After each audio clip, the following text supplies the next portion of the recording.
I never told my husband that my father left me $3 million. For 20 years, he cheated and humiliated me. When he filed for divorce, I did this. His lawyer walked out of the courtroom. What happened next? Good day, dear listeners. It's Clara again. I'm glad you're here with me. Please like this video and listen to my story till the end, and let me know which city you're listening from. That way I can see how far my story has traveled. People always say that happy marriages look the same from the inside and the outside. I used to believe that. For a long time. Too long, I chose to believe it. My name is Margaret Callahan. Most people called me Peggy.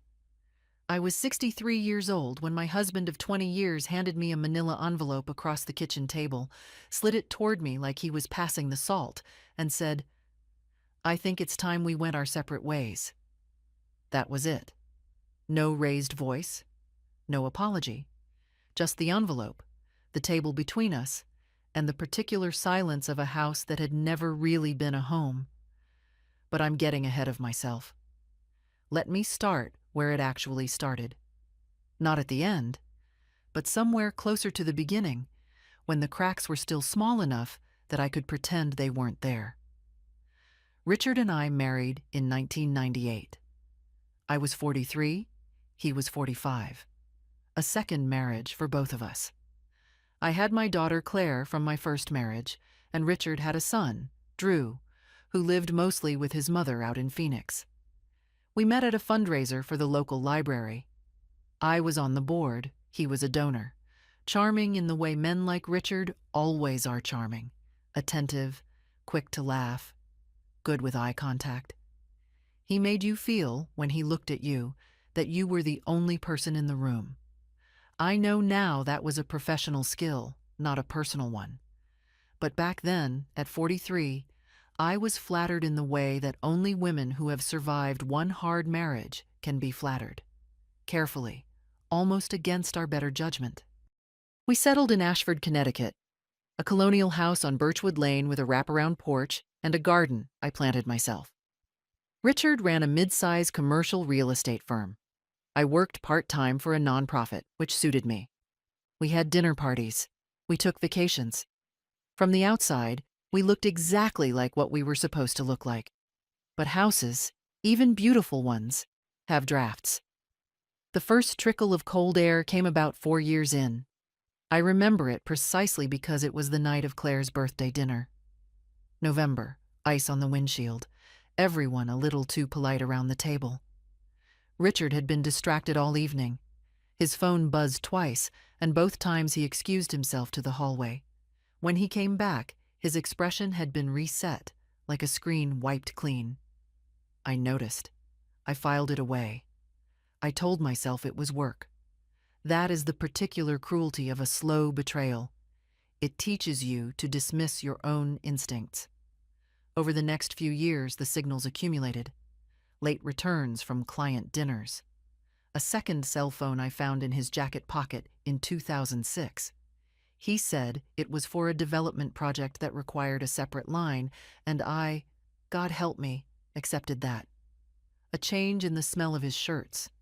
The way he stopped reaching for my hand in movie theaters, then stopped going to movies altogether.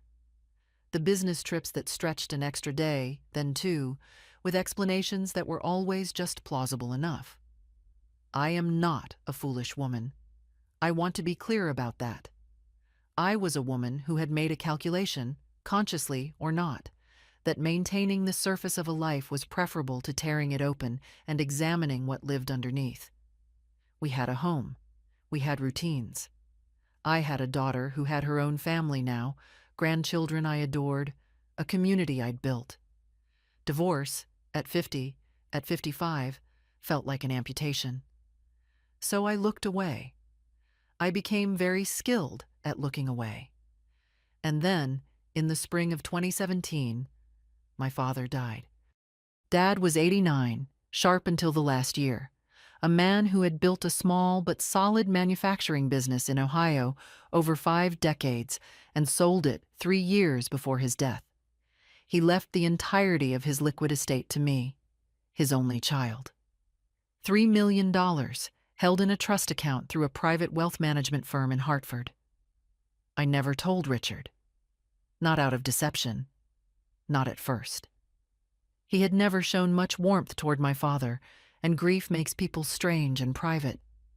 I simply did not tell him.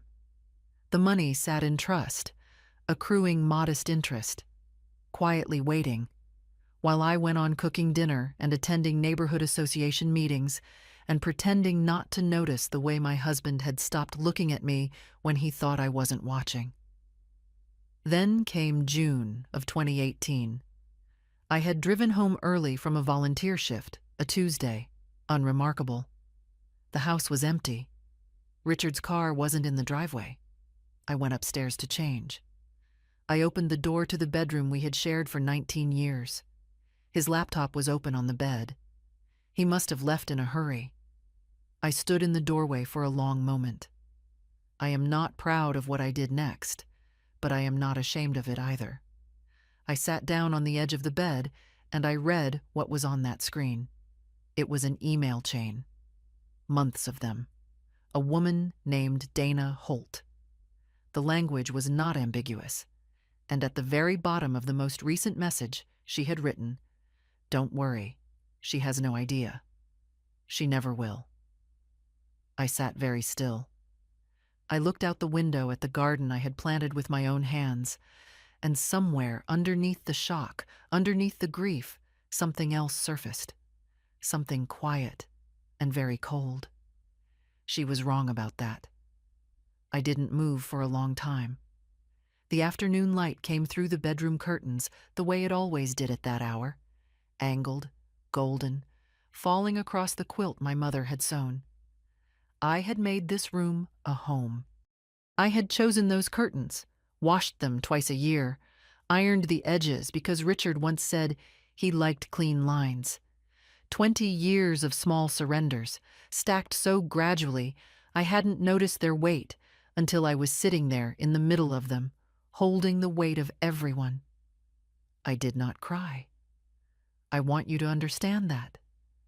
I had cried for this man before, for the distance, the coldness, the slow withdrawal of whatever warmth he'd once offered me. I had cried in the bathroom with the shower running so he wouldn't hear. I had cried in my car in the parking lot of the grocery store and then reapplied my lipstick before walking in. I had, over 20 years, quietly grieved the marriage I thought I was in. So when I finally had the proof of what I had only suspected, I found that I had no tears left for Richard Callahan. What I had instead was clarity. I read the emails again. Slowly, this time. Dana Holt. The name meant nothing to me at first, and then it meant everything. I recognized the context. She was a colleague at his firm, a junior associate he had mentioned once or twice in the vague way men mention the professional furniture of their lives. She was 38, 25 years younger than me. They had been seeing each other, based on what I read, for at least 4 years, possibly longer. There were references to a weekend in Charleston, to a hotel in Midtown Manhattan, to a dinner at a restaurant Richard had told me was closed for renovation on a night he'd claimed he was working late. The architecture of a lie, when you finally see it, is almost impressive. He had been so thorough. And here was the thought that descended on me, heavy and cold, as I sat in that room. How much of my life had been real? I closed the laptop carefully. I smoothed the quilt. I walked downstairs, put water on to boil, and sat at the kitchen table with a legal pad and a pen, because I am the kind of woman who makes lists when the ground falls away beneath her. I wrote down what I knew. I wrote down what I could prove. And then I turned to a fresh page and wrote, "What do I want?" The fear came later that night, when the house was dark and Richard was home, asleep beside me, breathing steadily, entirely unaware. Lying in the dark, I took stock of everything that terrified me. I was 63 years old. My working years were largely behind me. The house was in both our names, but Richard had always managed our finances. I had allowed that, trusted him with that. Another small surrender I now tallied with the rest. If we divorced, what was mine? What could he take? What would the court see when it looked at 20 years of our shared life? And then a quieter, more dangerous thought. What does he think he'll walk away with? Because Richard did not know about my father's money. He had never known, because I had never told him. The trust was in my name alone, established before I ever thought to disclose it, administered by a firm in Hartford that had never communicated with our household accounts. Richard believed, I was nearly certain, that I was financially dependent on him, that the house, the investments, the retirement accounts he controlled were the sum total of our shared wealth. He thought, when he handed me that divorce envelope, as I later understood he was already planning, that he was the one holding all the cards. This was his great miscalculation. But I was not yet ready to act, not out of fear, but out of caution. A woman who moves before she understands the terrain loses the advantage of surprise. And surprise, I was beginning to understand, was the only true advantage I had. I called my daughter Claire the following weekend, not about Richard, not yet, but about something else. I asked her if she remembered the name of the attorney who had handled Dad's estate. She gave me the name without asking why. Claire is perceptive in the way children of difficult households become perceptive. She notices, she files, she waits. The following Wednesday, I drove to Hartford. My father's estate attorney, a measured woman named Patricia Wynn, received me in her office overlooking the park. I told her I needed to understand the structure of the trust in full. What was protected? What was visible? What would surface in the event of a divorce proceeding? Patricia was quiet for a moment after I said that word. Then she opened the file. "Peggy," she said, "your father was quite deliberate about how he structured this." She walked me through it. The trust, established under my name alone, predated my marriage to Richard by 5 years. My father had set it up shortly after my first divorce as a private protection. Under Connecticut law, assets held in a properly structured separate trust with no commingling of marital funds were considered separate property. Richard had no claim to it. Not if I had been careful. I had been careful. Not by design, simply by silence. I had never transferred money from the trust into our joint accounts. I had never used it to pay household expenses. It had sat, quietly, in Hartford, entirely outside the architecture of my marriage. Patricia looked at me steadily. "Do you want to speak to a family law attorney?" "Yes," I said. "I'd like a recommendation for the best one in the state." I drove home through the late afternoon, the familiar roads of Connecticut unreeling before me. I passed the library where Richard and I had first met. I passed the coffee shop where I'd spent Tuesday mornings for 15 years. I thought about the woman who had written, "She has no idea. She never will."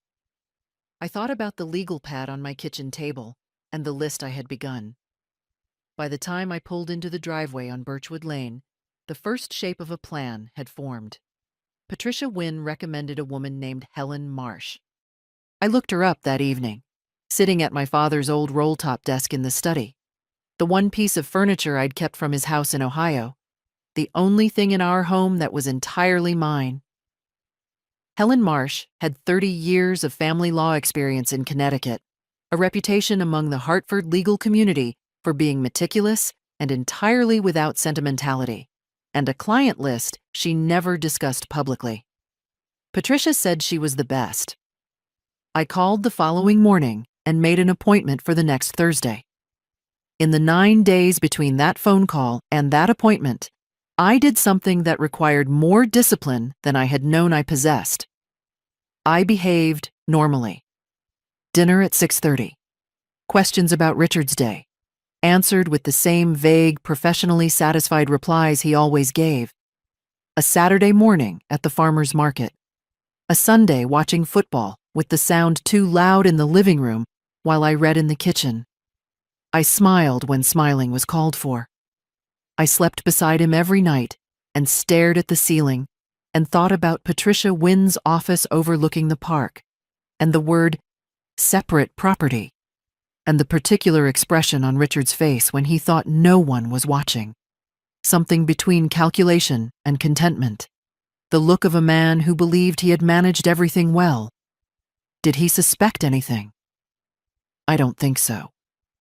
Men like Richard rely on a foundational assumption that the women they have underestimated will continue to be exactly as small as the space they've been assigned.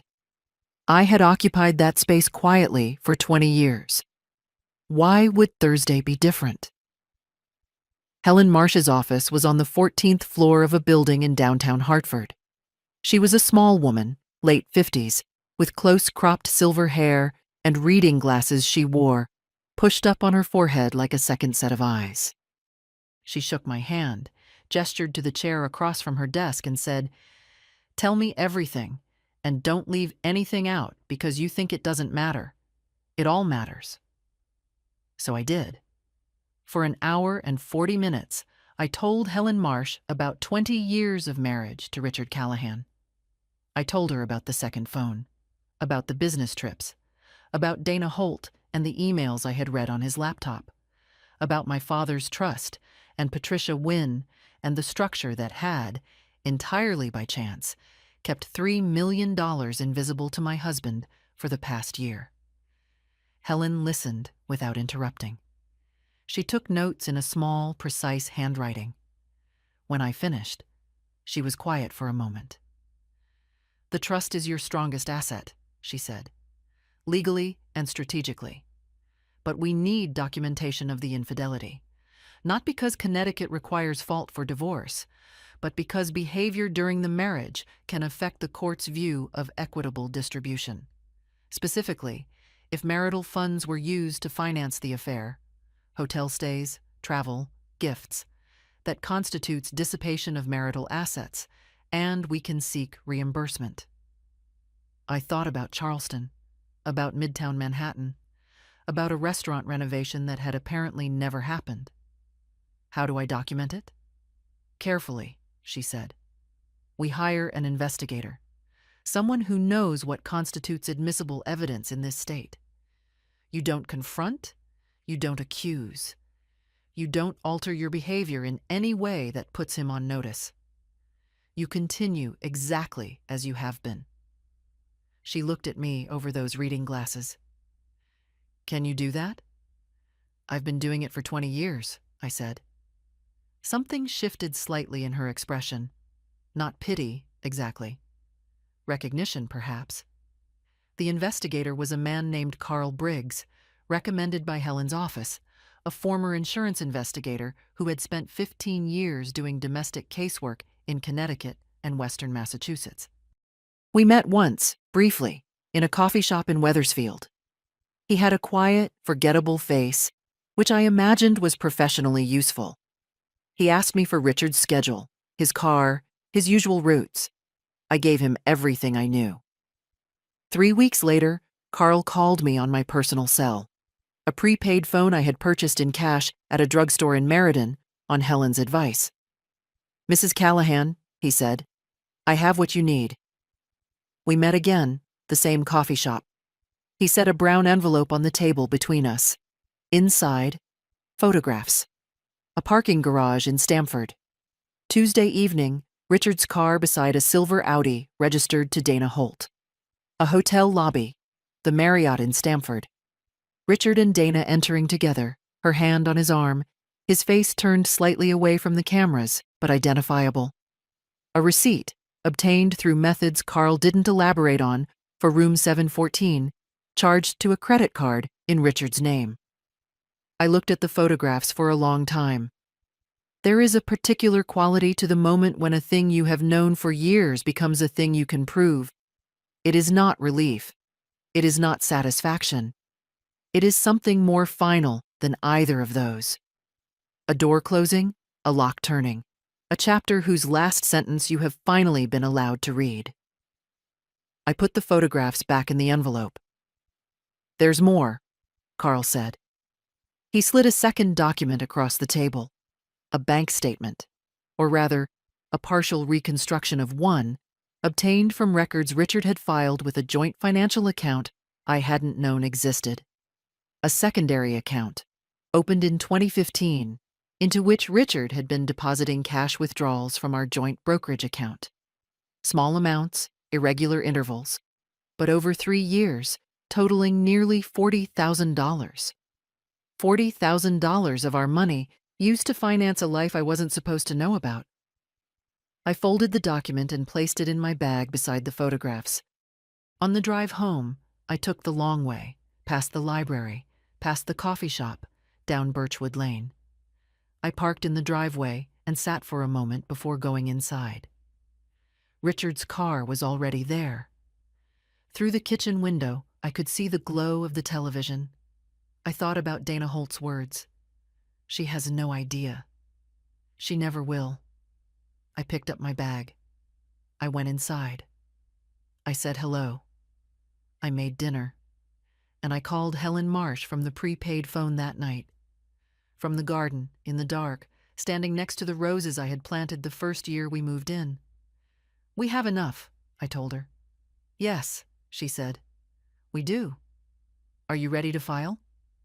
The roses smelled the same as they always had. The dark was quiet around me. Yes, I said. Helen filed the petition on a Monday morning in October. By 2 o'clock that afternoon, the sheriff's office had served Richard at his firm's office in Glastonbury. I know this because Helen's paralegal confirmed it.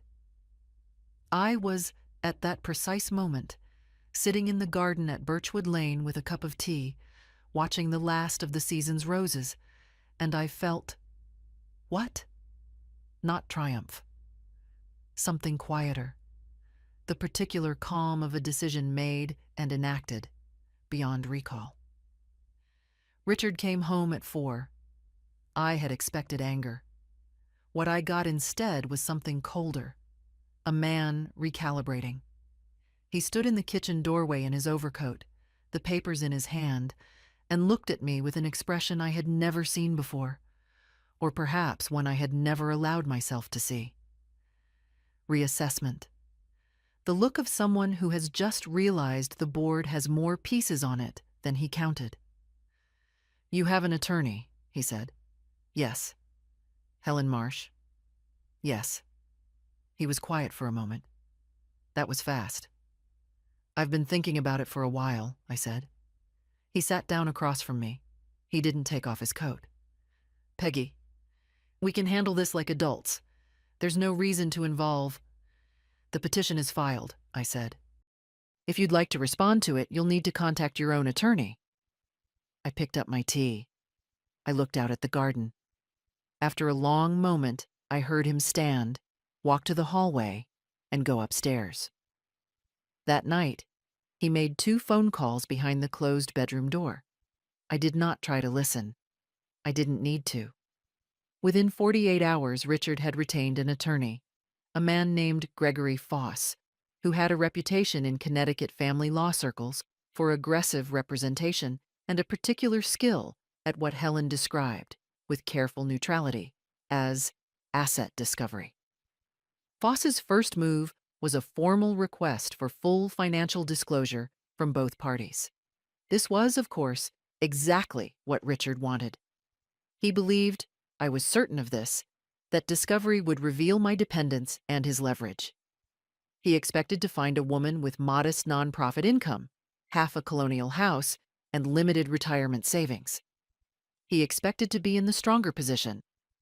What he did not expect was a call from Gregory Foss, 8 days after the petition was filed, informing him that I had retained counsel, that my counsel had preemptively filed a full financial disclosure that included the existence of a $3 million trust. And that said, trust was structured as separate property under Connecticut law, predating the marriage, with no commingling of marital funds. Helen told me about the call secondhand. Foss, apparently, had been very quiet for a moment. Then Richard called me directly, which was, Helen noted, a violation of proper procedure, but not uncommon. "You have $3 million," he said. It was not a question. His voice had a quality I had not heard before, a particular tightness, the sound of a man who has been walking on ice and has just heard it crack. "My father left it to me," I said, "in trust." "You never—" He stopped, restarted. "Peggy, this is— we should talk about this before it goes any further." "I have an attorney," I said. "Please communicate through her." I hung up. The escalation came 2 days later, and it came from a direction I hadn't fully anticipated. Dana Holt. She called me from a number I didn't recognize. I answered because I didn't recognize it. She was composed, carefully, artificially composed, the voice of someone who has rehearsed. And she told me that she and Richard were serious, that this divorce was going to happen regardless, and that if I made things difficult, she had information about me, about my father's finances, about my relationship with my daughter, that she would not hesitate to bring forward. I was sitting in my car in the parking lot of a grocery store, the same parking lot where I had once cried and reapplied my lipstick and gone inside to buy milk. "What information?" I said. She paused. "I've been talking to Drew," she said. "Drew, Richard's son. He has a very different view of who you are as a person, Peggy." "Dana," I said, "let me be very clear. If you contact me again, I will provide my attorney with the recording of this conversation. I had, on Helen's advice, enabled automatic call recording on my cell phone 3 weeks earlier. And it will become part of the file. If you have information you believe is relevant to these proceedings, you are welcome to submit it through proper legal channels." She hung up. I sat in the parking lot for a moment. My hands were steady on the steering wheel. Was I frightened? Yes, a little. Not of Dana Holt, but of the shapelessness of the threat, of not knowing exactly what Richard had told her, or what Drew might say, of the way an ugly divorce can draw in people at the edges of a life and weaponize them. But fear, I had learned, was not the same as danger. And Dana Holt had just handed me something useful. I called Helen. She listened to the recording. She was quiet for a moment. "That," she said, "was a mistake on her part." Within a week, Gregory Foss had formally communicated to Helen that Richard was open to a negotiated settlement and that his client wished to proceed in good faith. The aggressive asset discovery request was quietly withdrawn. They had looked at the board. They had seen what was on it. And for now, only for now, they had stepped back. That weekend, I drove to Claire's house in Simsbury. She had 2 children, 8 and 10, who immediately demanded I play board games with them, which I did, for 2 hours, on the living room floor. Claire made soup. We sat in her kitchen after the children were in bed, and I told her, finally, fully, everything. She cried. I didn't. I held her hand and let her cry for both of us. "Mom," she said, "why didn't you tell me sooner?" "Because I wasn't ready," I said. "But I am now." That night, in Claire's guest room, I slept for 9 hours. Straight through, no ceiling staring, no wait. Just sleep. November arrived cold and clear over Connecticut. 3 weeks after the papers were filed, Gregory Foss sent Helen a settlement proposal. Helen called me on a Tuesday evening to walk me through it. I sat at my father's roll-top desk with a notepad and listened. Richard was offering the following: the house on Birchwood Lane, free and clear, 50% of the joint retirement accounts, alimony for 5 years, a monthly figure that sounded, to someone who didn't know better, almost generous. In exchange, a clean break, no contested proceedings, a mutual non-disparagement clause, and, buried in the third-to-last paragraph, a complete waiver of any claim to separate property held by either party. I read that last provision twice. "He wants me to waive the trust," I said. "He's hoping you'll read the first 3 items Feel like you've won, and sign before you get to the last, Helen said.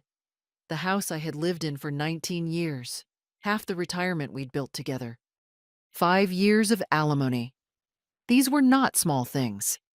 And I want to be honest.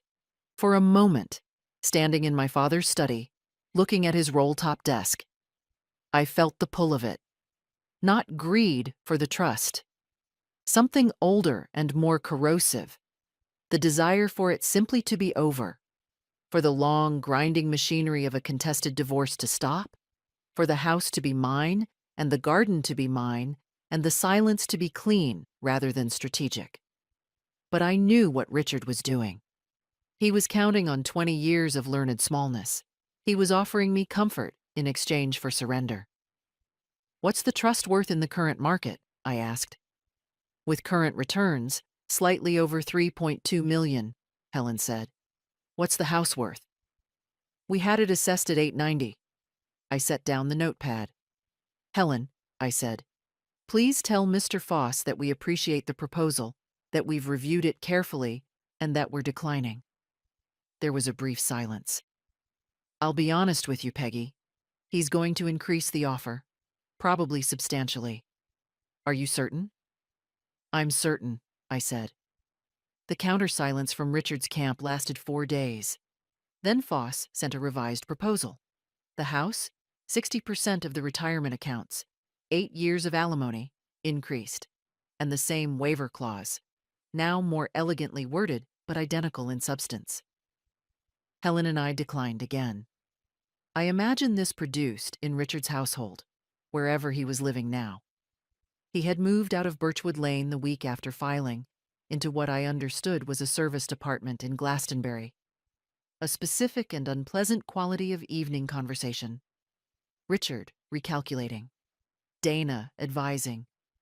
Both of them probing for the place where I would give. Did they discuss me? I wondered. Did they analyze my stubbornness the way I had once, in my more compliant years, analyzed Richard's moods? Carefully, always looking for the angle that would produce harmony? I hoped so. I hoped they spent many evenings at it. Meanwhile, I went about the business of building a life.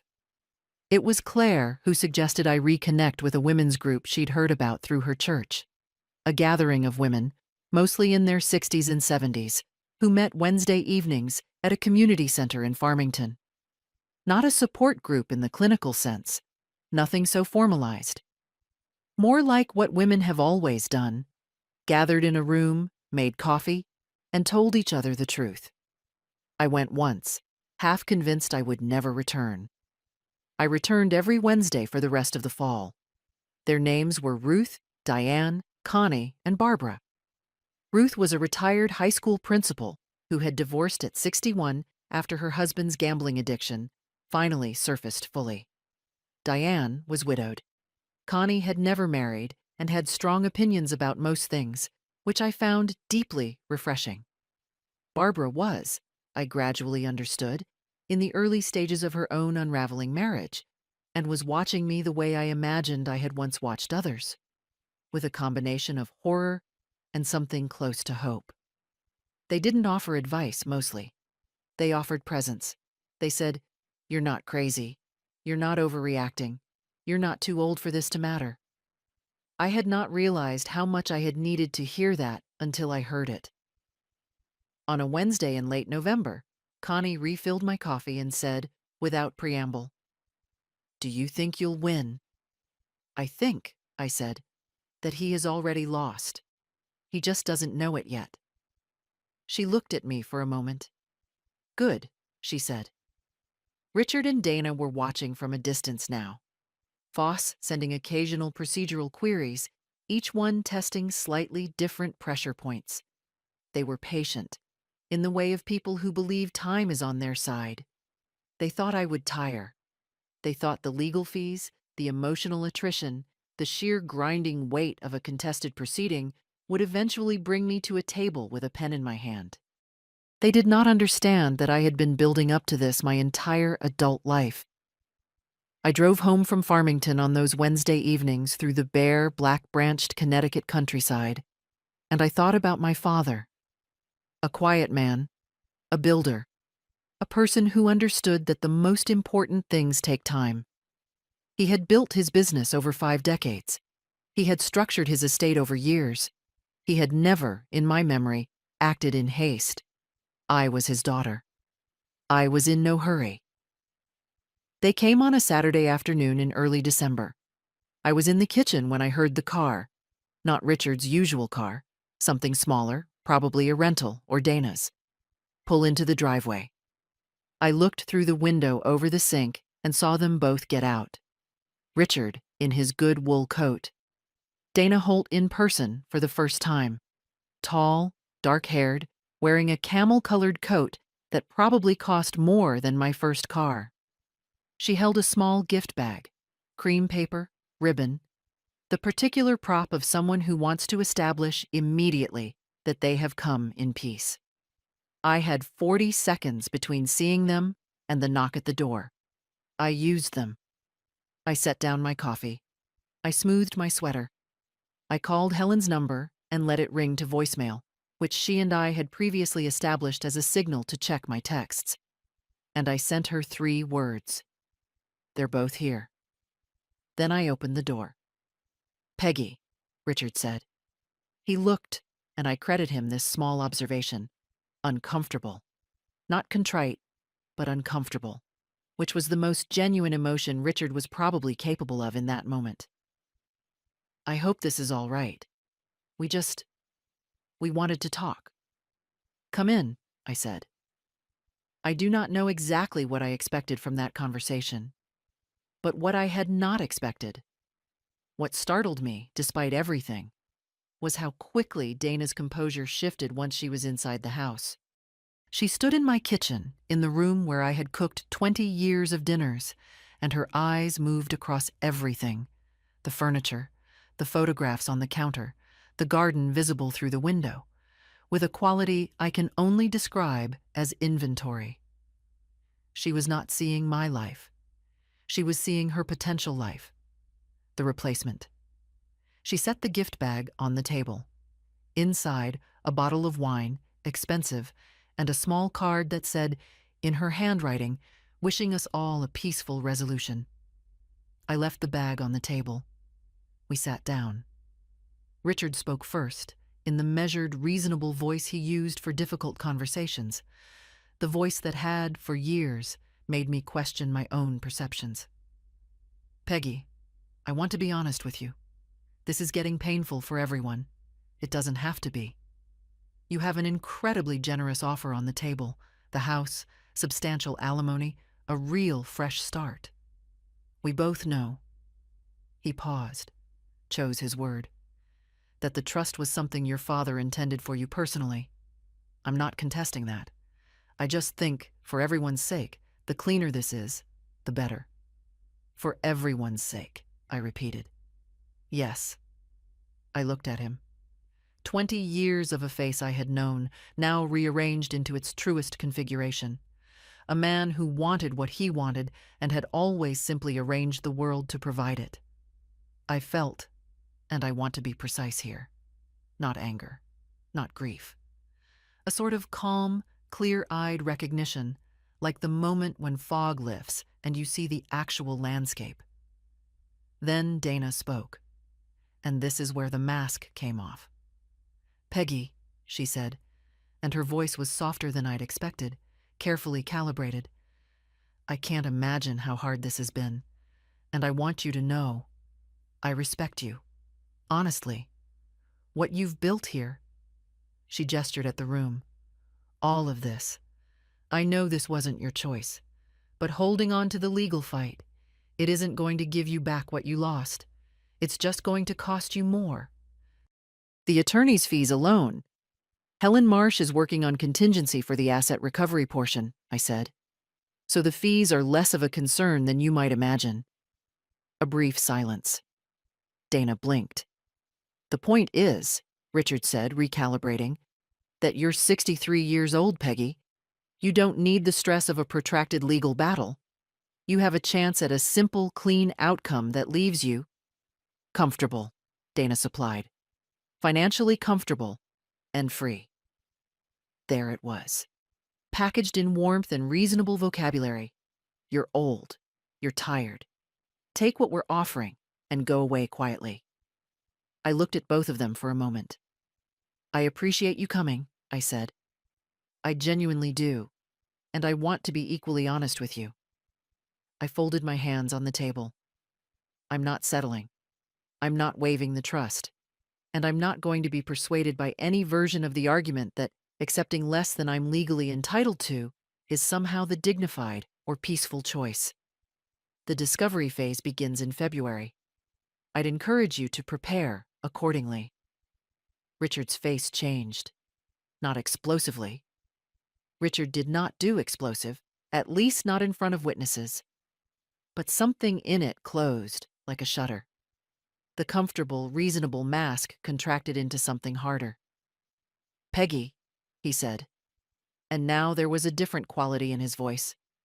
The voice underneath the voice, the one I had spent 20 years carefully not provoking. Don't do something you'll regret. I've already done something I regret, I said. I stayed for 20 years. I won't make that mistake again. Dana stood first. She picked up the gift bag from the table, a small, revealing gesture. She had been ready to leave it as a prop. Now she wanted it back. This is a mistake, she said. Possibly, I said, but it's mine to make. They left. I stood at the kitchen window and watched the car pull out of the driveway. My hands, when I looked down at them, were not quite steady. There was something cold in my chest, and I will be honest about what it was. Not the specific fear of two people in a kitchen, but something older and more shapeless. The fear of being wrong, of having gambled everything on a judgment that might yet prove flawed, of being 63 years old and possibly having miscalculated the only leverage I had. I breathed in. I breathed out. My phone rang. It was Helen. I got your text, she said. Tell me everything. I told her. When I finished, she was quiet for a moment. Him saying, "Don't do something you'll regret." Did you record that? Yes. Good, she said. That's going in the file. I poured myself a glass of water. The garden was gray and bare outside the window, all the roses cut back for winter, just the dark canes remaining. But the root structure was intact, underneath the frozen ground, waiting. They had come expecting to find a woman diminished by fear. What they found had not frightened me. It had clarified me. The hearing was scheduled for the second Thursday of March. Formal discovery had run through February with the grinding, paper-heavy efficiency of legal process. Helen and her team had spent weeks compiling the bank records from Richard's secondary account, $41,230 in undisclosed cash withdrawals over 3 years. Carl Briggs's investigative record, including the Stanford photographs and hotel documentation. Phone records, obtained through proper channels, showing the frequency and duration of contact between Richard and Dana Holt across a 4-year period. And, this had taken longer, had required a forensic accountant Helen brought in at my expense. Evidence that Richard had, on 3 separate occasions, used funds from our joint brokerage account to purchase gifts that, based on the timing and the nature of the purchases, had not been for me. The total figure of dissipated marital assets, as quantified by the forensic accountant and submitted to the court. $63,400. Gregory Foss had received all of this in discovery. He had filed objections to certain items, which were partially sustained and partially denied. He had attempted to introduce Drew's testimony, Richard's son, who had apparently prepared a declaration describing me as emotionally cold and financially controlling. Helen had addressed this preemptively with Claire's own declaration and affidavit, and with testimony from 2 of our neighbors on Birchwood Lane who had been asked to speak to my character. The judge had been neutral on this. As Helen noted, character testimony in equitable distribution cases is rarely dispositive. What was dispositive was the money. I drove to Hartford on a cold March morning. Claire met me in the parking garage. She had insisted on coming, and I had, after a brief resistance, agreed. She had dressed carefully, dark and formal, the way people dress when they want to communicate seriousness to a room. I wore the blue blazer I had owned for 12 years, which fit me well, and which I associated, irrationally but firmly, with occasions when I needed to be exactly myself. The courtroom was smaller than I'd imagined from television, wood-paneled, functional, the light slightly institutional. Richard was already there when we entered, seated beside Gregory Foss at the respondent's table. Richard had aged, I thought, in these 5 months. Or perhaps he had always looked like this, and I was finally seeing him in the correct light. He was wearing a navy suit and a cautious expression. He did not look at me when I came in. Foss was a broad-shouldered man in his early 60s, with a practiced courtroom manner. He looked at Helen and me with the measured assessment of an adversary who has been preparing for this and believes still that he has the stronger case. Court came to order. The judge, a woman named the Honorable Sandra Brearley, who had the compact, no-nonsense bearing of someone who had seen every variety of marital dissolution over a long career, reviewed the preliminary matters. Then we began. Helen's presentation was methodical and complete. She laid out the structure of the trust, its establishment date, its administrative separation from marital accounts, its status under Connecticut law as separate property. She presented Patricia Wynn's affidavit confirming the trust's history and governance. She noted that in 20 years of marriage, not a single dollar of the trust had passed through a joint account, been used for household expenses, or in any way been commingled with marital property. Foss objected at several points, arguing that my concealment of the asset constituted a breach of good faith that the court should consider in its distribution analysis. Judge Brearley heard the argument and denied it. The trust had been established prior to the marriage. There was no legal obligation to disclose the existence of a pre-marital separate property asset during the marriage itself. The trust was mine, entirely and completely. That had always been true. This morning simply made it irrefutable. Then Helen turned to the dissipation claim. She presented the bank records. She presented the forensic accountant's analysis. She presented the photographs from Carl Briggs, not gratuitously, but cleanly, establishing the pattern, establishing the dates, establishing the correspondence between Richard's cash withdrawals and the documented meetings with Dana Holt. And then she presented the credit card receipt from the Stamford Marriott, room 714, and, alongside it, a second receipt from the same card, a jewelry purchase, a necklace from a Hartford jeweler, $4,200, purchased 4 days before our 21st wedding anniversary. I had received that anniversary, a silk scarf. Richard had kept the receipt. The courtroom was very quiet. I looked at Richard. For the first time since I had entered the room, he was looking back at me. His expression was, and I choose this word with care, stricken. Not with remorse. With the specific horror of a man who has just watched the architecture of his assumptions collapse in public. I held his gaze. Then there was movement at the respondent's table. Gregory Foss leaned toward Richard and said something, quietly. Richard said something back. Then Foss opened his leather portfolio, closed it again, and appeared to take a long, controlled breath. What happened next is something I will not embellish because it does not require embellishment. Gregory Foss asked the judge for a brief recess. Judge Brearley granted it. 10 minutes. During those 10 minutes, I watched Foss confer with Richard in a corner of the corridor, and I watched Richard's body language move through several stages. Argument, then something lower, then a stillness that I recognized as the posture of a man absorbing a fact he cannot change. Foss returned to the courtroom. He approached the bench. He requested permission to withdraw his opposition to Helen's full distribution proposal and to move for settlement conference. Judge Brierly looked at him for a moment over her reading glasses. She granted the request. I did not turn around. I did not look at Richard. I looked at Helen, who made a small, precise note in her legal pad, and then looked up at me with an expression that was not quite a smile and did not need to be. Claire, beside me, took my hand. I held it. The settlement conference took place 2 weeks later in a meeting room at Helen's office in Hartford. Richard came with Foss.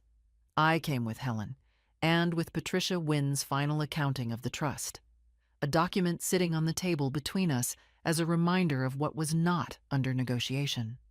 Foss opened with what I imagine was his best remaining position. His client acknowledged the court's findings regarding dissipated assets, was prepared to accept a reimbursement figure, and conceded the trust's status as separate property. What he was seeking in exchange was a reduction in the alimony term, from the 15 years Helen had proposed, to 8. Helen listened. Then she set down her pen. Helen's proposal stands, I said. If Mr. Callahan would like to return to formal proceedings, we're prepared to do that. Foss looked at Richard. Richard was looking at the table. I want to tell you what Richard looked like in that room.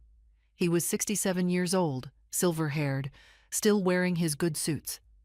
The forms of a man who has always relied on presentation. But there was something deflated in the presentation now. Something that had gone out of it. The charm requires an audience that doesn't know the mechanism. In that room, every person at the table knew the mechanism. It didn't work anymore. He did not look at me directly for most of the conference. When he did, once, briefly, I held his gaze until he looked away. We did not reduce the alimony term. The final agreement, reached after 4 hours with several recesses, was as follows. The house on Birchwood Lane. Mine. Free and clear. Richard had 30 days to retrieve his possessions, supervised by an agreed third party. 62% of the joint retirement accounts, mine, based on the dissipation finding and the length of the marriage. 15 years of alimony at the proposed figure, significantly in excess of his original offer. The secondary account, $41,000 accumulated through undisclosed withdrawals, allocated to me in full given the dissipation finding. Richard had attempted to argue for a split. He did not prevail. The trust was not mentioned in the agreement. It did not need to be. It had never been marital property. It would remain what it had always been, my father's gift to his daughter, standing quietly in Hartford, entirely outside the wreckage of this marriage. Richard signed at 4:17 in the afternoon. I signed 3 minutes later. Helen and I walked out of the building into a gray March afternoon. At her car, she stopped and looked at me with the straightforward regard she had shown me from our first meeting. You should know, she said, that in 30 years of family law, I have had very few clients who did not flinch. I thought about what flinching would have cost me. The house, the alimony term, the retirement accounts, 22 years of compound interest on my father's carefully structured trust. My father didn't raise someone who flinches, I said. She nodded once, got in her car. I sat in my own car for a moment before starting the engine. I thought about the roll-top desk in the study, the legal pad with its first careful list, Carl Briggs's photographs laid out on a coffee shop table, the roses in the garden, their root structures intact beneath the frozen ground. About a woman named Dana Holt, who had once written, "She has no idea. She never will." I started the car. I drove home. On Birchwood Lane, I parked in the driveway and walked up the front steps of the colonial house that was now entirely and legally mine. I went to the kitchen and put water on to boil. I sat down at the table, my table, in my kitchen, in my house, and let myself, for the first time in 9 months, be still. My father had trusted me with something. I had kept it safe. Spring came early that year. By April, the roses were already pushing new canes from the root system I had worried about all winter. They had never needed my worry. They had been doing this without me, quietly, all along. I had the house repainted, a soft gray blue that Claire hated and that I loved, and that distinction pleased me enormously. I cleared the study and filled it with things I'd kept in boxes for years, including my grandmother's watercolor that Richard had always called amateur. I hung it above the desk. I looked at it every morning. Ruth introduced me to a widower named Frank, a literature professor, gentle and funny, with no interest in managing anyone's finances or opinions, the two qualities I had failed to prioritize in 1998. And Richard? Within a year, Dana had left his firm under circumstances involving a professional conduct complaint and eventually left the state. Richard retired, not entirely voluntarily, and moved into a condominium in Glastonbury. He had his golf. He had whatever interior life a man sustains when the audience he required is no longer present. I did not think about him often. When you have spent 20 years organizing your life around another person's moods and requirements, the absence of that obligation creates a spaciousness that becomes, in time, the best thing that has ever happened to you. Barbara, the youngest of our Wednesday group, called last autumn to say she had retained a family law attorney. I gave her Helen Marsh's number. She doesn't flinch, I told her. Good, Barbara said. Neither will I. That summer, I sat on the wraparound porch with a glass of wine, watching the light change over the Connecticut hills, feeling, simply, quietly, myself, my father's daughter. At 64, finally, the person I had always been capable of being. It was not too late. It had never been too late. My father used to say, build quietly. Protect what is yours. Let time do the rest. I spent 20 years forgetting that, then 1 year remembering it, and everything changed. I never set out to win. I set out to stop losing. If you have ever stayed silent because you thought the price of speaking was too high, I understand. But silence has its own costs. I paid them for 20 years. So I want to ask you, what would you have done? If this story reached you, leave a comment. Share it with someone who needs it. Thank you for listening. After my husband's death, my daughter inherited $44 million and our house. She kicked me out. You're useless now. Find somewhere else. But my lawyer laughed. Did you even read the will? My daughter turned pale when she found out what was written there. Good day, dear listeners. It's Clara again. I'm glad you're here with me. Please like this video and listen to my story till the end and let me know which city you're listening from. That way I can see how far my story has traveled. My name is Margaret Ellen Hargrove, and I was 71 years old when my world collapsed. Not from grief, though grief was everywhere, but from the cold, deliberate cruelty of someone I had loved since the moment she drew her first breath. Robert and I had built our life together over 43 years. We met at a church social in Charlottesville, Virginia, when I was 26 and he was 31.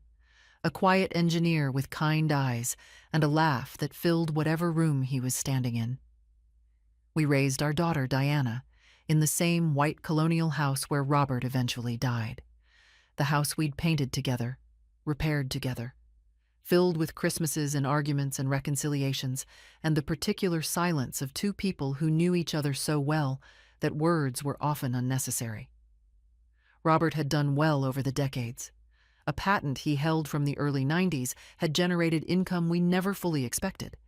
There were investments, properties, and the careful accumulations of a man who trusted no one with money except his accountant and his own judgment. We were comfortable, more than comfortable, but we never spoke of it openly. That was Robert's way. He was diagnosed with pancreatic cancer in February and was gone by September. 7 months. It sounds like a long time until you are living inside it, watching someone disappear in slow increments, holding their hand at 3 in the morning while the hospice nurse sleeps in the armchair. I did not leave that house during those 7 months, except to buy groceries. Diana came to visit 4 times. 4 times in 7 months. She lived 40 minutes away. I told myself she was busy. She had her own life. Her marketing job, her gym schedule, her circle of friends I had never quite been invited into. I told myself these things because the alternative explanation was one I was not ready to examine. After Robert passed, people brought casseroles. The neighbors came. His colleagues from the old firm sent flowers. Diana arrived on the evening of the funeral in a black dress I had never seen before, kissed me on the cheek, and asked, with what I can only describe as practiced casualness, whether the will had been filed yet. I said I didn't know. She nodded and helped herself to a glass of Robert's good bourbon. The first few weeks, I noticed things I filed away without fully acknowledging. Diana began stopping by more frequently, not to sit with me, not to ask how I was sleeping or eating, but to walk through rooms. She would stand in the doorway of Robert's study and look at the bookshelves. She would open the garage and stand there. Once I found her in our bedroom, opening the drawer of Robert's nightstand. When I asked what she was looking for, she said, "Nothing, Mom. Just memories." She smiled when she said it. The smile did not reach her eyes. Then there was the question of the attorney. Robert had used a man named Gerald Whitmore for 30 years, a careful, unhurried lawyer who had offices downtown above a dry cleaner's. Diana asked me, twice in 1 week, whether I had spoken with him yet. When I said I was waiting until I felt ready, she suggested I might want to let her come along. "For support," she said. "You shouldn't have to deal with legal things alone." I said I'd think about it. I was not thinking about it. I was watching. The moment that changed everything came on a Tuesday in late October. I remember the light, that particular flat October light that makes everything look slightly washed out. Diana came by unannounced. She sat across from me at the kitchen table where Robert and I had eaten breakfast for 40 years, and she set her hands flat on the wood as though steadying herself for something she had rehearsed. "Mom," she said, "I've spoken to Mr. Whitmore's office." I looked at her. "The estate is going through probate. It's going to take time, and there's a lot to manage." She paused. "The house is part of the estate." "I know that," I said. "I'm going to inherit it," she said. Not a question, a statement. "And the assets." She cleared her throat. "I think it would make more sense, logistically, if you started thinking about your next steps. There are wonderful senior communities, Diana, with full amenities, and I could help you find something that really suited—" "Diana," she stopped. "Are you asking me to leave my home?" She looked at me with an expression I had never seen on her face before. It was not unkind, exactly. It was something more frightening than unkind. It was indifferent. "You're not really useful here anymore, Mom," she said. "Think about it. What would you even do with a house this size? Find somewhere else to go. I'll help you with the costs, at first." At first. I sat very still. The refrigerator hummed. Somewhere outside, a leaf blower started up. I looked at my daughter. This woman I had rocked to sleep, driven to school, stayed up worrying about for 5 decades. And I understood that I did not know her at all. I also understood in that same moment that I was not going to do what she expected me to do. I was not going to cry. I was not going to beg. I was 71 years old. I had just buried my husband, and something hard and cold and very quiet was taking shape somewhere behind my sternum. I picked up my coffee cup. I took a sip. "I'll think about it," I said. That night, after Diana left, I sat at the kitchen table for a long time without turning on the lights. The dark came in gradually, the way it does in October.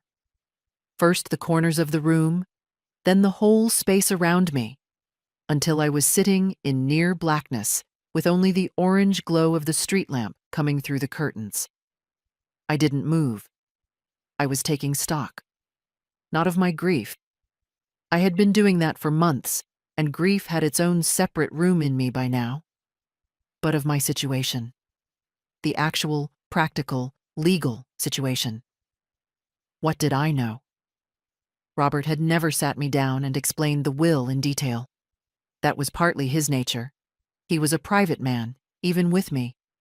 And partly, I think, a kind of superstition he had. Discussing the will felt too close to discussing his death. So I knew the broad outlines. Diana was his primary beneficiary. She was our only child. The estate was substantial. What I did not know were the specifics, and specifics, I was beginning to understand, were everything. What did I have? My name was not on the deed to the house.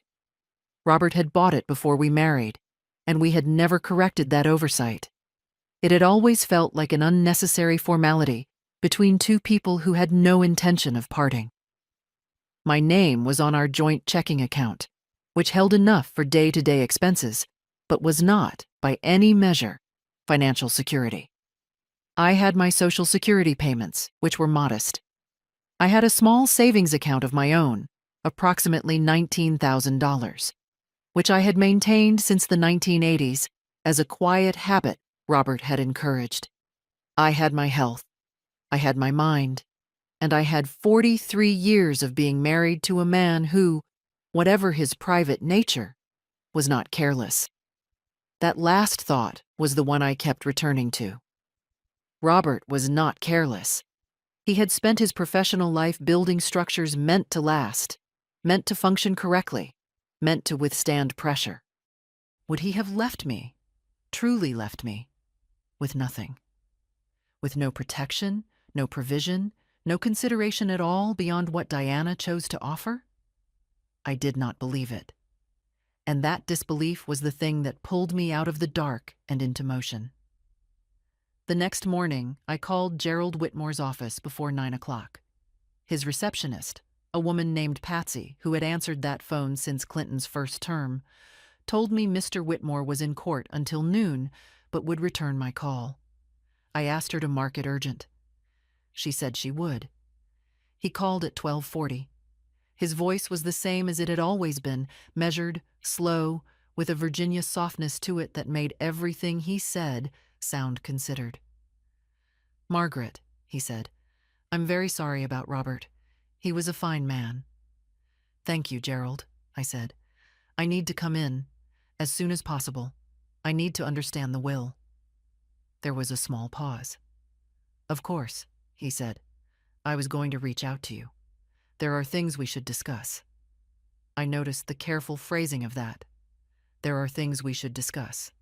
Not, this will be straightforward. Not, it's simple, Margaret, don't worry. I noticed it and I filed it. We made an appointment for Thursday, 2 days away. I spent those 2 days doing something I had not done in years. I organized. I went through the filing cabinet in Robert's study, the one Diana had been eyeing, and I read everything in it.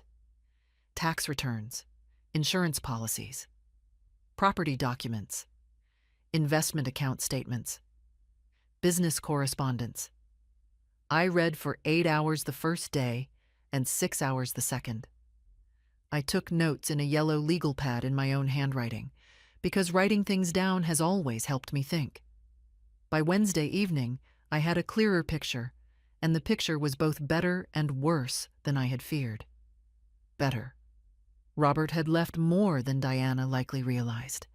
There were accounts she didn't know about, held in trust structures that were not part of the probate estate. There were provisions. There was a document, a separate letter, handwritten by Robert, dated 8 months before his death, tucked inside the back cover of a folder labeled simply, Margaret. I read it 3 times. Then I sat very still, the way I had sat in the dark 2 nights before. Except this time the stillness was not helplessness. It was the stillness of someone who has just been handed a weapon and is deciding how to use it.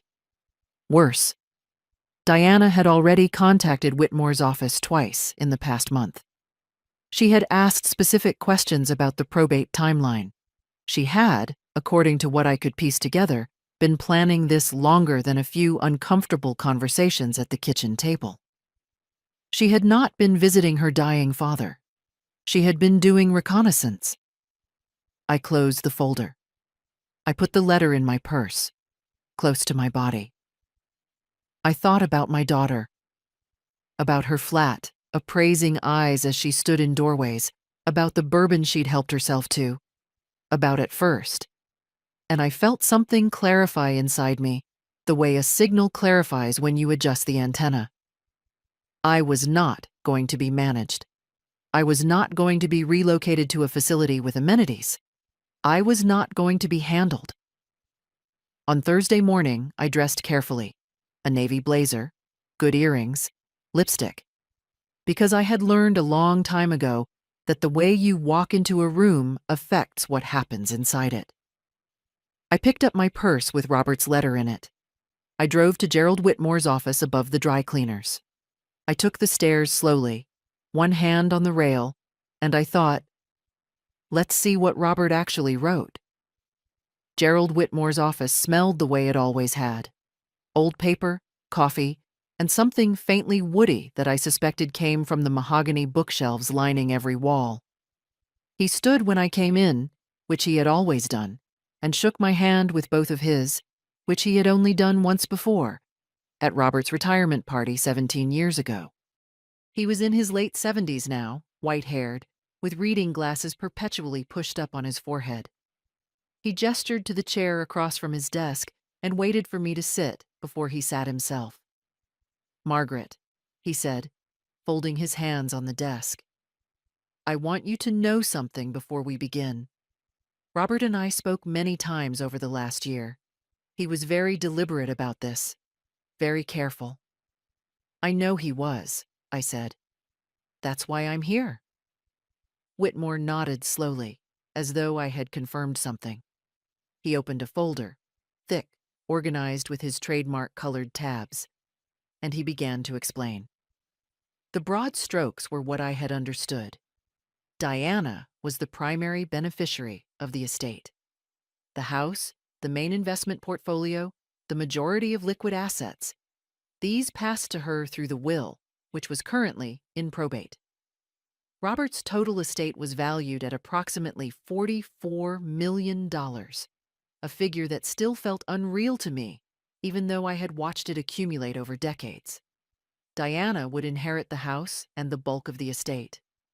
But Robert had established, 7 years prior, a revocable living trust that had become irrevocable upon his death.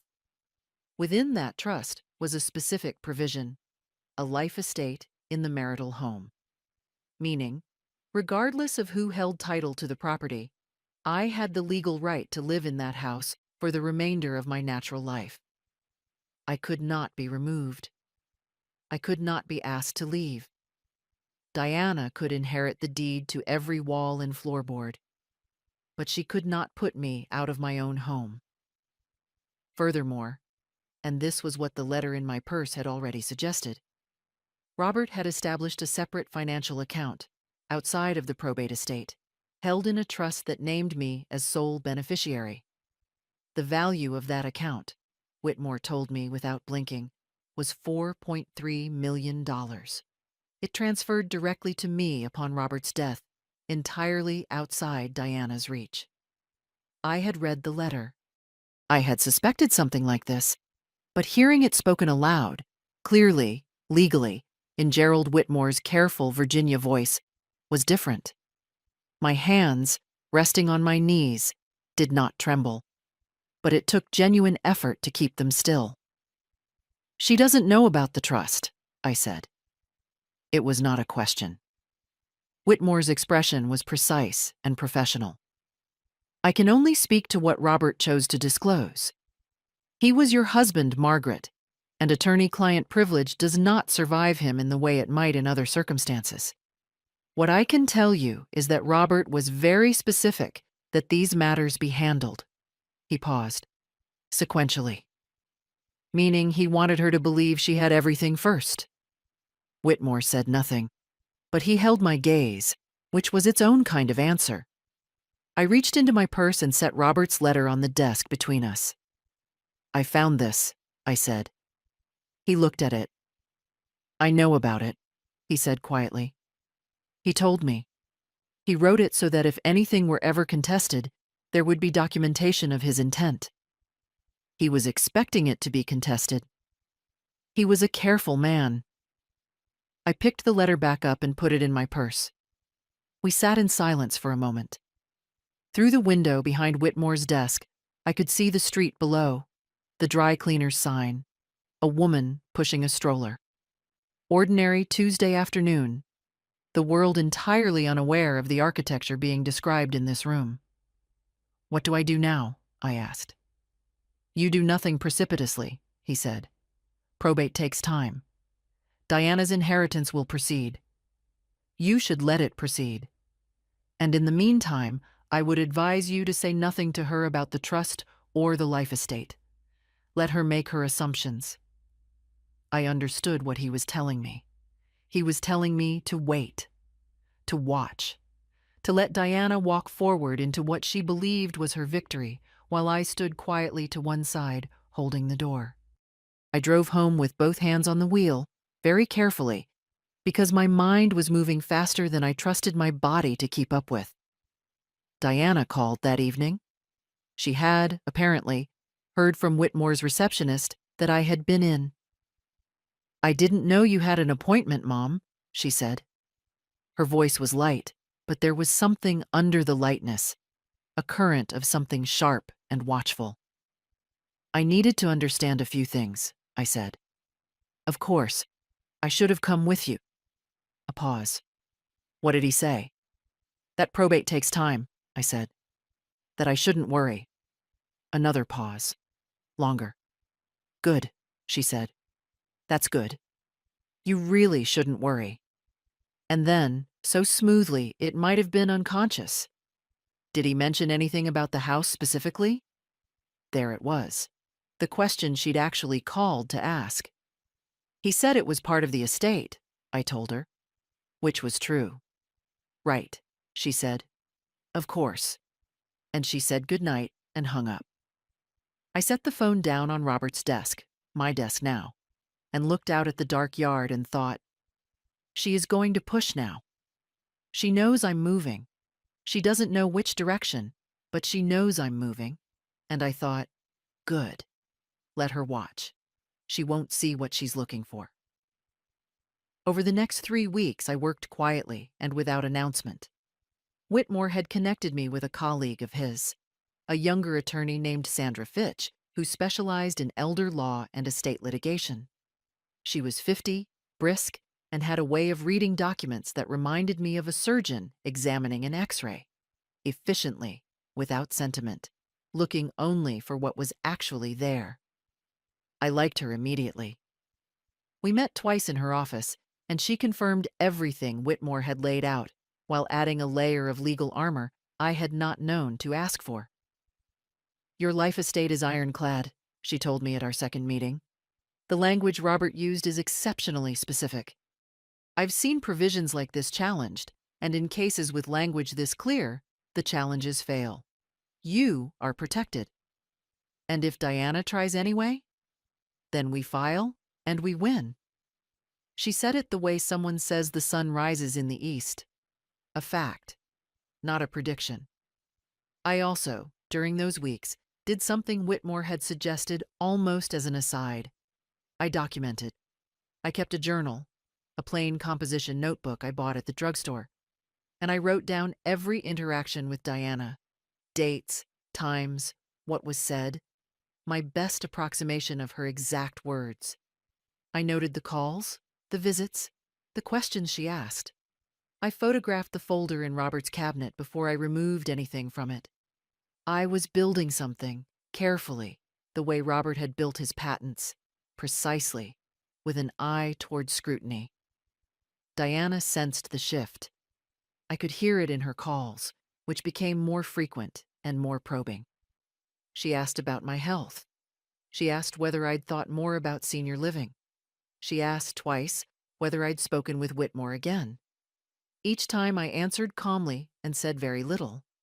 Each time I felt her frustration accumulate on the other end of the line like weather pressure before a storm. The storm broke on a Thursday afternoon in late November.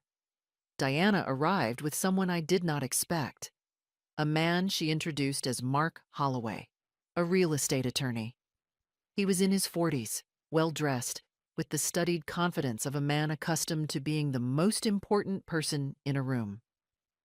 They sat across from me in the living room, in my living room, in the house where I had raised Diana, where Robert had died. And Mark Holloway set a folder on the coffee table as though he owned the surface he was setting it on. "Mrs. Hargrove," he said, "Diana has asked me to help facilitate a smooth transition of the property." "Has she?" I said. "We've prepared some paperwork that would allow you to formally vacate the premises within 90 days.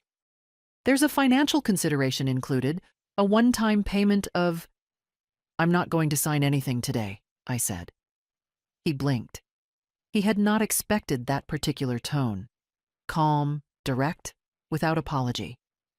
People, I have found, expect older women to either weep or acquiesce. I did neither. "Mom," Diana said, leaning forward, "we're trying to help you. This is a generous offer. The house is too much for you to manage alone, and honestly—" "Diana," I said, "I have a life estate in this property." The room changed. Diana's expression, that careful mask of concern, flickered. Mark Holloway's eyes went to her and then back to me, very quickly. "What do you mean?" she said. "I mean that your father established a legal provision entitling me to live in this house for the rest of my life. You can inherit the deed. You inherited the deed. But you cannot remove me. Your attorney—" I nodded toward Holloway. "Can verify this. I'd encourage him to do so." Holloway's jaw was doing something careful and controlled. He was a professional, and he was recalibrating. "Where did you hear this?" he said. "From my attorneys," I said. Plural. I watched him register the plural. Diana's face had gone through several things in the past 30 seconds. Surprise, calculation, anger, briefly, then suppressed. What settled was something worse than anger. A cold, re-evaluating look that told me she was not done. She was only repositioning. "We'll need to look into this," she said. "Please do," I said. They left without signing anything, without the performance of warmth they had arrived with. Holloway's folder remained on the coffee table, forgotten or, more likely, abandoned as a prop that had failed its purpose.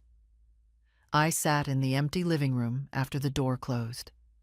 My heart was beating faster than I would have liked, and my hands, which had been perfectly still during the meeting, were now, privately, trembling slightly in my lap. Fear does not always observe the correct timing. It waits, sometimes, until you're alone. But underneath the fear was something steadier. I had done it. I had stood in my own living room and told my daughter and her attorney what was true, and I had not flinched. Robert had built me a fortress. I had only needed to find the door. I gave myself the rest of that week. I called my friend Helen Marsh, who had known me for 30 years and who could be trusted with anything, and I told her what was happening. I cooked. I walked in the neighborhood in the thin December light. I slept 8 hours for the first time since Robert died. You cannot fight indefinitely. You must know when to be still. Diana changed tactics in December, which I had expected. The confrontation in the living room had not broken her. It had, if anything, reorganized her. She was my daughter, after all, and I had not raised a person who gave up easily.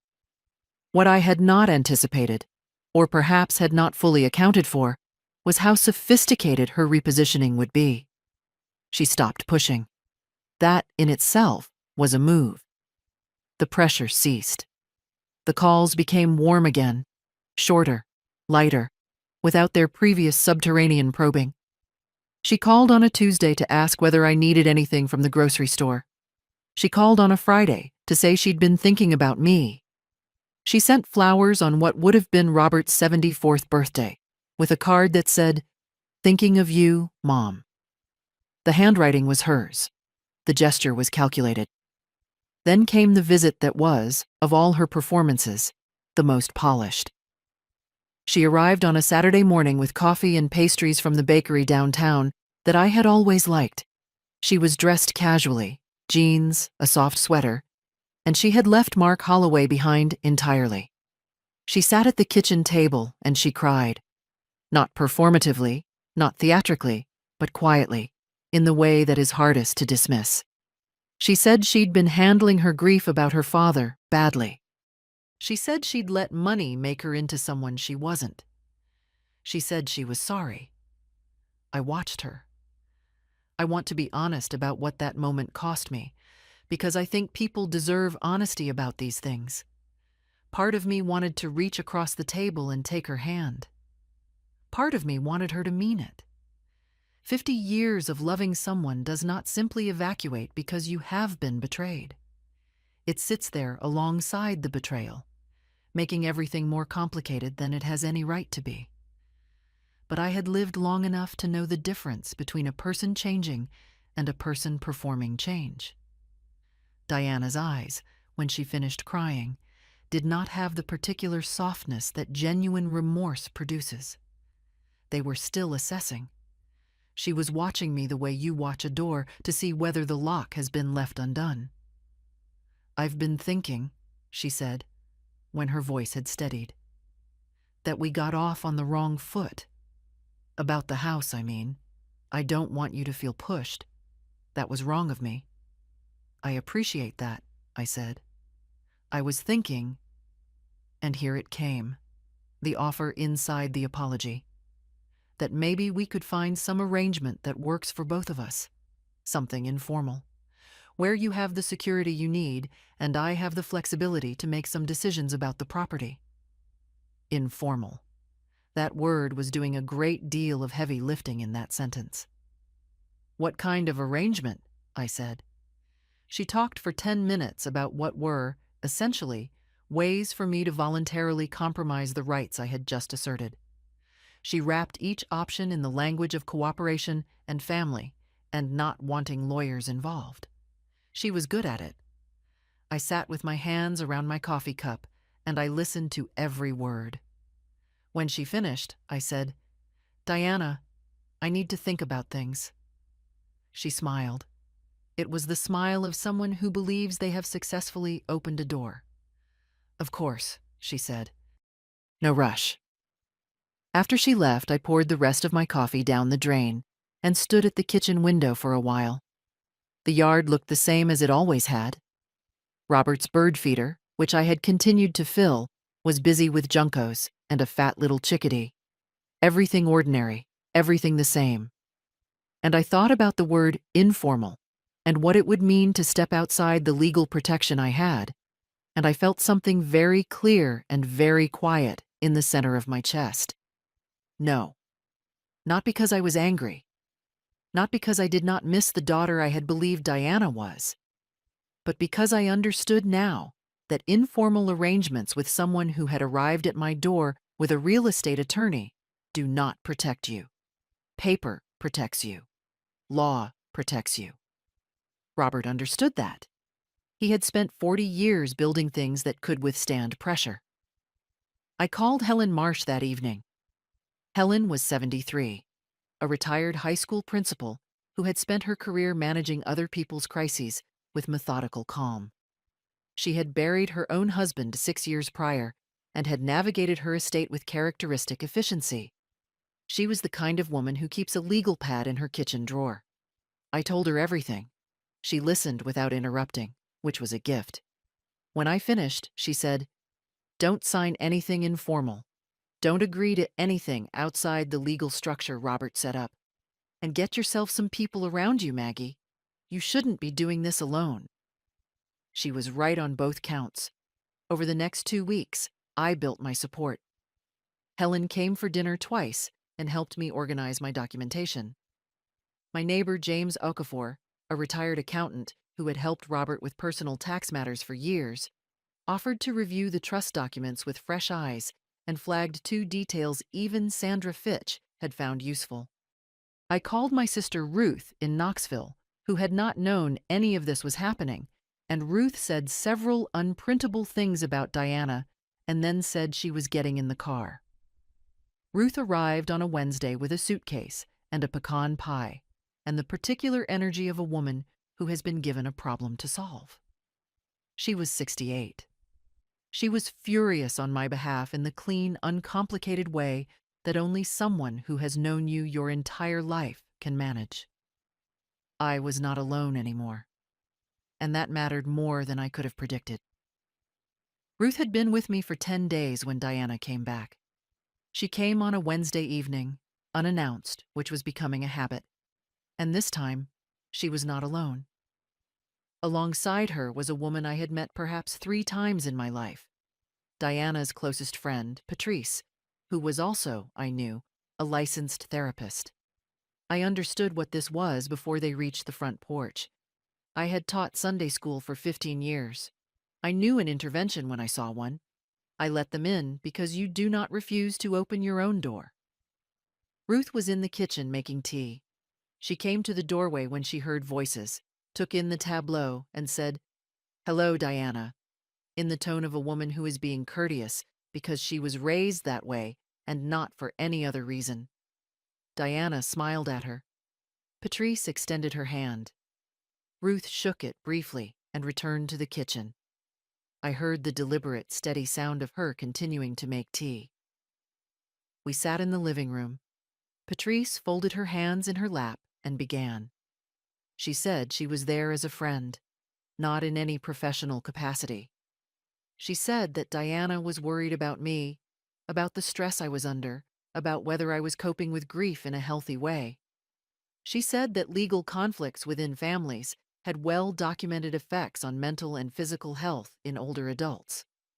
She said she wanted to help me think through what I actually needed, as opposed to what I thought I needed. It was very smooth. She was clearly skilled, and the implicit architecture of what she was saying, older adult, grief, stress, healthy coping, was building a particular picture of me as someone who might not be fully capable of making clear-eyed decisions. I let her finish. "I appreciate your concern, Patrice," I said. "I'm sleeping well, I'm eating.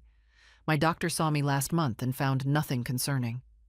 My legal matters are being handled by 2 qualified attorneys, and my financial affairs are in excellent order." I paused. "Is there something specific you wanted to raise?" Patrice glanced at Diana. Diana took it from there. "Mom," she said, and her voice had a new quality. Not the tearful warmth of her Saturday visit, but something slightly harder, slightly more pressured, as though the softness had been a first tool, and this was a second. "I know you've spoken to attorneys. I know about the life estate. I'm not trying to take your home." "I know you're not," I said pleasantly, "because you can't." Something moved across Diana's face. Not anger, not quite yet. Frustration, tightly held. "What I'm asking you to think about is what happens over the next years. This legal conflict, if that's what it becomes, will cost you. Emotionally, financially. Your attorneys aren't free, Mom. Sandra Fitch bills by the hour." "She does," I agreed. "And all of this stress, this positioning." Diana spread her hands, a gesture of reasonable exasperation. "What does it accomplish? You could be living comfortably without any of this. If you agreed to a reasonable arrangement." "Which arrangement?" I said. "The informal one you proposed in December? Or a new one?" "Something that works for both of us." "Diana," I said, "I have something that works for me. Your father built it. I intend to use it." The room was very quiet. Patrice was watching me with the careful attention of someone recalibrating. Diana's jaw had tightened.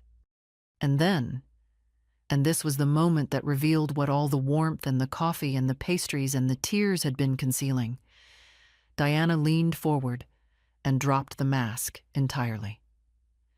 "You're being selfish," she said. "Dad left me that estate. He left me this house. And you're, what?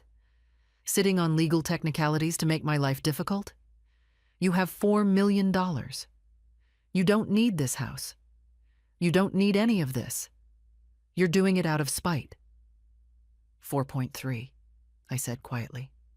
Her eyes went sharp. "What?" "The trust. It's 4.3 million. I held her gaze. "Your father told me that number. I wanted to be accurate." The color that left Diana's face in that moment went out the way a light goes out. Not gradually, but immediately. She had not known. She had known there was a trust, clearly. She had done enough research to reference it. But she had not known the figure. And hearing it named calmly by me in the house she could not take, plainly revealed how much she had underestimated me for how long. Patrice put her hand on Diana's arm. Diana stood up. Patrice stood with her. They left with considerably less ceremony than they had arrived with. The door closed. I sat very still. Ruth appeared from the kitchen with 2 cups of tea. She set one in front of me and sat in the chair across from mine. She didn't say anything for a moment. Then she said, "You were extraordinary." "I was frightened," I said. And I was. Not of Diana's anger, that I had survived before, in a smaller key, but of what her anger meant. That she had resources I hadn't fully mapped, that she would not stop, that this was not over. But I have found in 71 years that fear is not the opposite of resolve. Sometimes it is the very thing that sharpens resolve. I drank my tea. I thought about Robert, who had known his daughter well enough to build walls around me in anticipation of exactly this. I thought about Sandra Fitch, who had said we file and we win without blinking. Let her come, I thought. I am ready. The letter from Mark Holloway's firm arrived in January. It was 11 pages, dense with legal language, and its central argument was this: that Robert's trust, specifically the life estate provision, had been executed during a period of Robert's documented cognitive decline and was therefore potentially subject to challenge on grounds of diminished capacity. The letter cited Robert's cancer diagnosis and the medications associated with its treatment. It cited a consultation Robert had had with a neurologist, routine, as I knew, and unremarkable, as potential evidence of impairment. It demanded that I provide documentation related to the trust's execution and invited me to enter into good faith negotiation. I read it twice at the kitchen table. Then I called Sandra Fitch. "They've filed a capacity challenge," I told her. "I saw it," she said. She had been copied. "This is a Hail Mary, Margaret. The trust was executed 7 years before Robert's death, when he was in full health. The neurologist's notes will not support their claim. This is pressure, not substance." "What do we do?" "We respond," she said. "And we counter." What followed was a month of legal preparation during which I was asked to do very little except provide documents and answer questions. Sandra and her paralegal assembled Robert's medical history, correspondence, financial records, and, critically, a letter from the neurologist himself, who was still in practice and who stated in unambiguous terms that Robert had shown no signs of cognitive impairment at any point during their clinical relationship. The trust's execution record showed that Robert had met with Whitmore on 3 separate occasions over 4 months to review and refine the document. Each session was notarized and dated. Robert had been 67 when the process began. He had been, as Gerald Whitmore stated in a sworn affidavit, one of the most deliberate and clear-minded clients I have served in 50 years of practice. Diana did not know about the affidavit. She did not know about the neurologist's letter. She did not know that Robert had included, among the trust's supporting documents, a recorded statement, a simple video he had made in Whitmore's office, seated at the conference table, speaking directly to the camera in his precise and quiet way, explaining his intentions for every provision. The hearing was scheduled for a Tuesday in February in the county court. It was not a trial, exactly, more of a preliminary hearing to determine whether Diana's challenge had sufficient basis to proceed. Sandra told me to dress professionally and to say as little as possible unless directly addressed. I wore my navy blazer again. Diana arrived with Mark Holloway and a second attorney I did not recognize.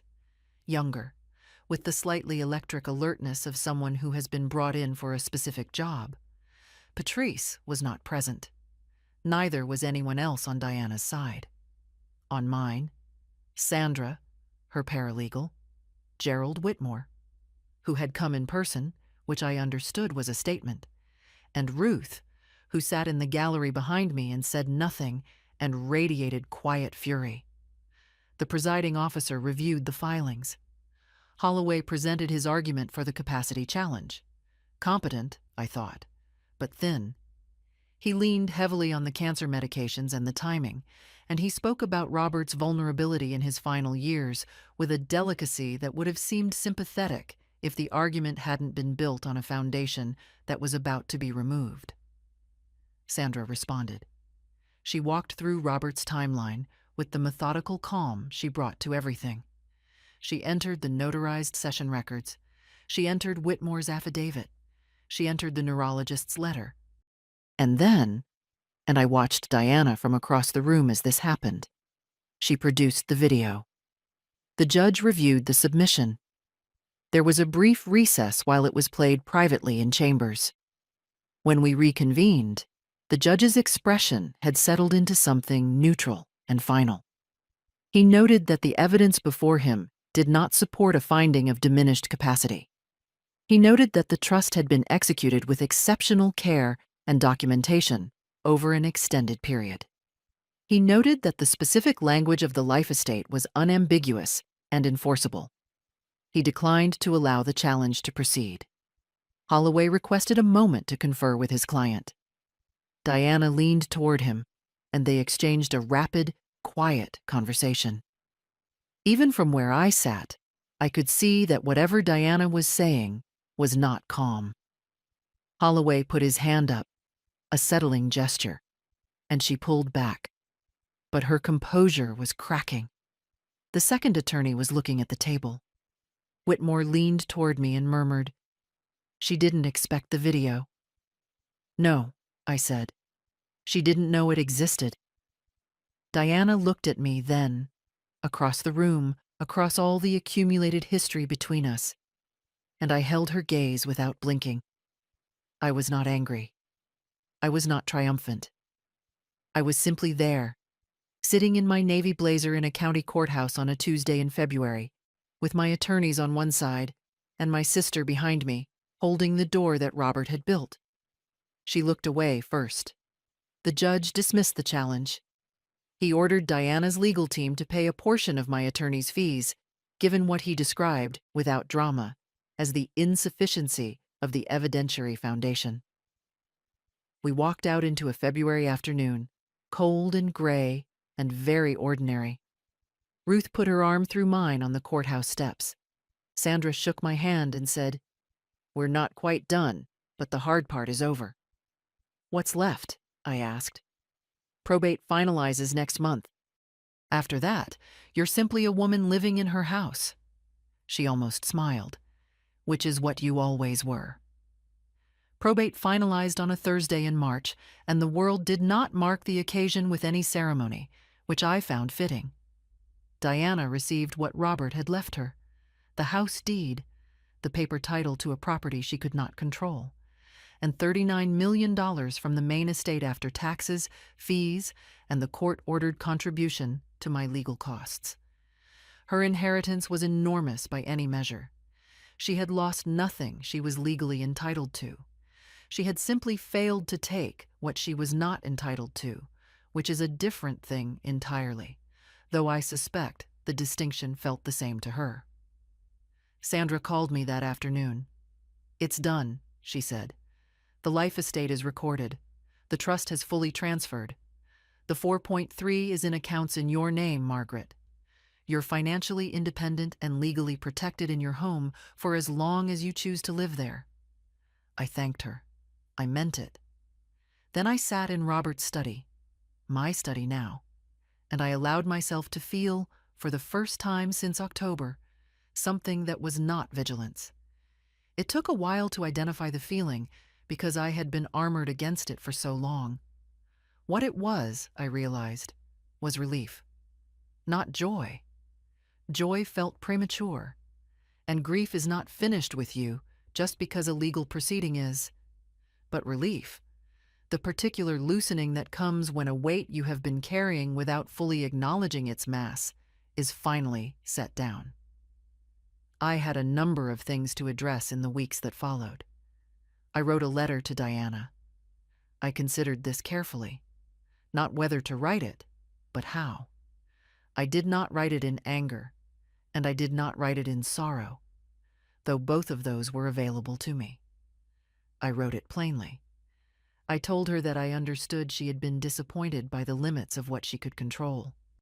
I told her that I did not hold the attempt against her in the way she might expect, because understanding why someone does something does not require forgiving the thing. I told her I loved her in the way that a mother always loves a child, incompletely severable, regardless of evidence, but that I was not available to be managed, and that if she wanted a relationship with me, it would have to be built on different terms than the ones she had been attempting. I told her the door was open. I did not know if she would walk through it. I did not know if I wanted her to. But I sent the letter because Robert had taught me that precision matters. Saying exactly what is true, even when the truth is complicated. I also did something I had been postponing since the fall. I had the house repainted. The exterior had needed it for 2 years, and Robert and I had kept saying we'd do it in the spring, and then spring had become summer, and summer had become his diagnosis. I chose a color slightly warmer than the original white, barely perceptible, but present. Something that was mine. Helen came for dinner the week after probate closed. James Okafor brought a bottle of wine he'd been saving for a special occasion, which made me laugh, because it was a very good bottle of wine, and I told him he should stop saving things for later, when now was perfectly available.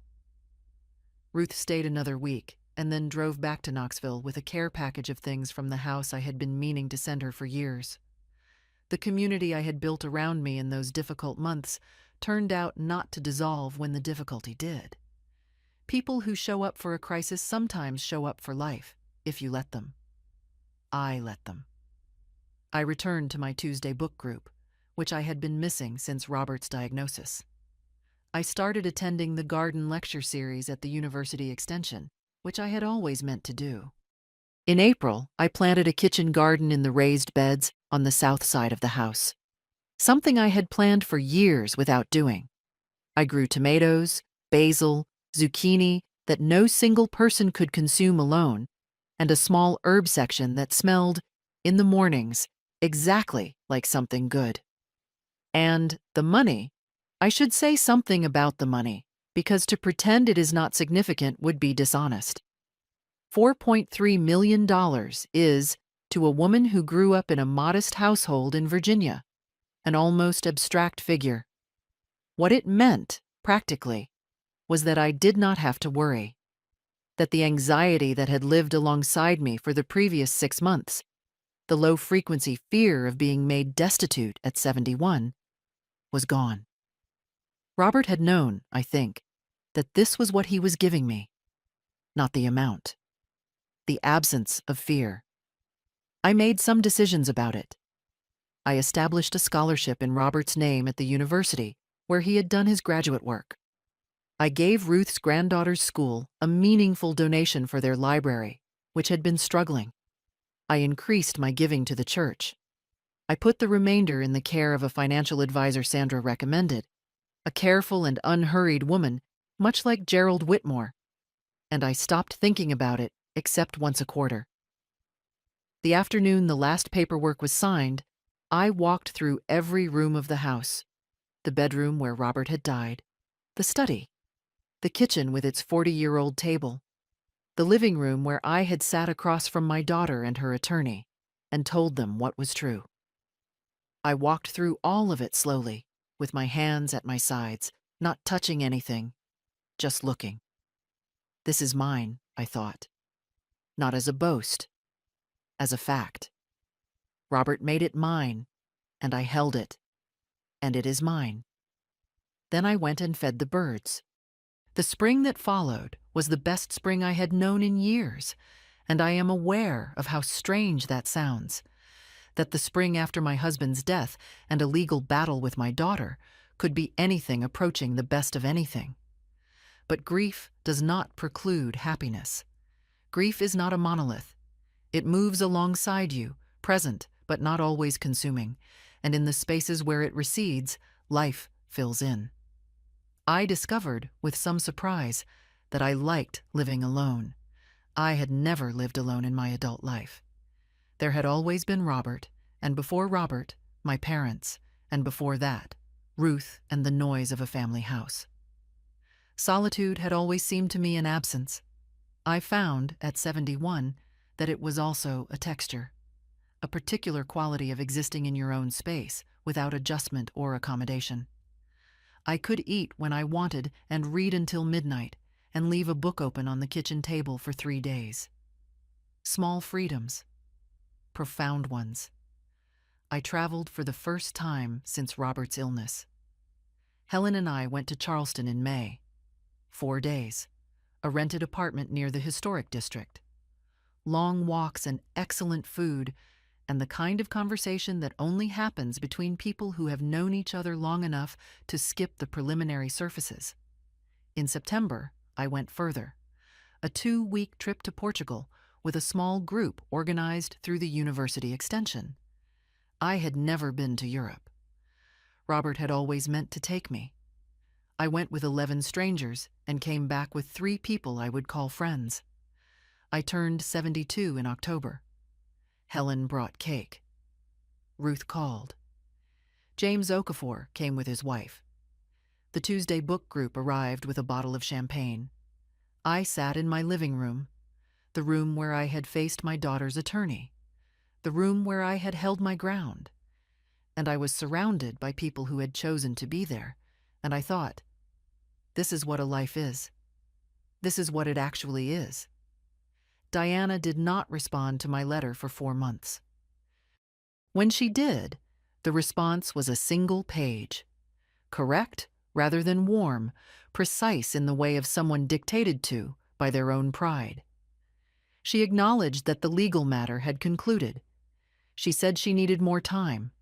She asked that I not contact her directly for the foreseeable future. I read it twice and put it in the folder with Robert's letter. I was not without sadness. But the Diana I was grieving was not the Diana who had written this letter, and I had started to understand that I had been grieving that earlier version of my daughter for longer than just these recent months, perhaps for years. What I heard secondhand was that Diana's life had grown complicated in the period following the hearing. Mark Holloway's firm had been retained on the understanding that the capacity challenge would succeed. When it failed, with the added humiliation of the fee sanction, the relationship became strained. Diana had paid substantial legal bills from the estate she had inherited, which remained, by any objective measure, a fortune, but which had proved less completely hers to control than she had assumed.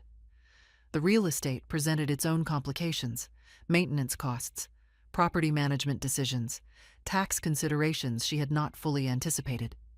Patrice had quietly distanced herself from Diana following the hearing. Holloway did not seek to contact me again. I do not take satisfaction in these things. What I feel, when I think about Diana in her complicated life with her diminished legal victories and her absent friend and her immense but somehow insufficient inheritance, is something more like sadness with clean edges, a grief without self-pity. She had so much.